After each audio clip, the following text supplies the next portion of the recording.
ಬೇರೆ ಏನಿಲ್ಲ. ಏನಾರ ಆಗಿದ್ರೆ ಕಂಪ್ಲೇಂಟ್ ಬಂದ್ರೆ ಯಾರು ಅವ್ರು ಕಿಡ್ನಾಪ್ ಮಾಡ್ಯಾರ ಆ ವ್ಯಕ್ತಿಯನ್ನ ವಿಚಾರಣೆ ಮಾಡಬೇಕು.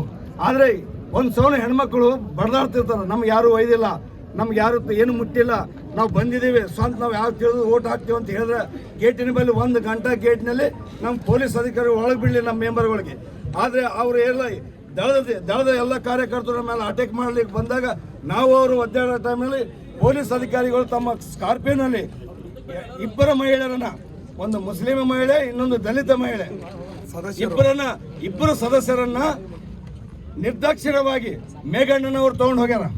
ಯಾಕಂದ್ರೆ ನಮಗೆ ಇಷ್ಟು ಅನ್ಯಾಯ ಆಗ್ತಂದು ಗೊತ್ತಿಲ್ಲ. ನಾವೇನು ಮಾಡಿದೆವು, ಅವ್ರನ್ನ ಕಲ್ತು ಕಿರಿಕಿರಿ ಮಾಡೋ ಮುಂದೆ ಪೊಲೀಸ್ ಅಧಿಕಾರಿಗಳ ಕೈಯಲ್ಲಿ ಆ ಕಡೆ ಇದ್ರೆ ನಮ್ಗೆ ಅನುಕೂಲ ಆಗ್ತಂತ ಇಟ್ಕೊಂಡು ಅವ್ರ ಕೈಯಲ್ಲಿ ಕೊಡ್ಲಿಕ್ಕೆ ಹೋದ್ರೆ ನಮಗೆ ಪೊಲೀಸ್ ಅಧಿಕಾರಿಗಳೇ ನಮ್ಮ ಕ್ಯಾಂಡಿಡೇಟ್ಗಳನ್ನ ತೊಗೊಂಡು ಹೋದವರು.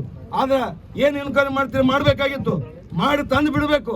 ಆದರೆ 4 ಗಂಟೆ ಆದ್ರೂ ಸಹ ನಮ್ಮ 4 ಗಂಟೆ ಆದ್ರೂ ಕೂಡ ನಾವು ಎಷ್ಟು ಪಡ್ಕೊಂಡ್ರೆ ತರ್ಲಿಕ್ಕೆ ತಯಾರಿಲ್ಲ, ತಂದು ಕೊಡಲಿಲ್ಲ.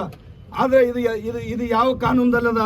ನೀವು ಪೊಲೀಸ್ ಅಧಿಕಾರಿಗಳು ರಕ್ಷಣೆ ಮಾಡಬೇಕಾ ಅಥವಾ ನಮ್ಮನ್ನ ಅಂದ್ರೆ ಈಗ ಹೆಂಗಿದೆ, ನಮ್ಮ ಹೊಲನೇ ಬೇಲಿನೇ ಎದ್ದು ನಮ್ದು ಬೆಳೆ ಮೇಯ್ದಂಗೆ ಆಗ್ಯದ.